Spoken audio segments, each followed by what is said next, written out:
আমার ছোট্ট ভাগ্নি ফুচকা খাইতেছে 3 ধরনের টক পানি দিয়ে। এই যে আমার ফুচকা খাওয়ার জন্য এতদিন জ্বালায় জ্বালায় শেষ করছে, এখন আজকে ফুচকা খাইতেছে। খাইতে পারবে না তো কিছুই। ওই যে একটা কামড় দিয়ে সবাইকে দেখতেছে খাইতেছে, আর দেখতেছে কে কি করে না করে, কিভাবে খায় না।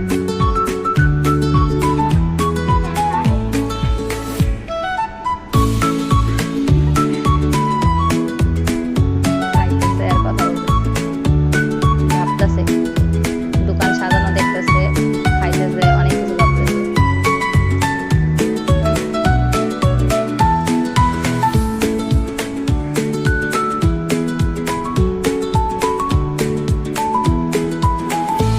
মাশাআল্লাহ, একটা শেষ করছি।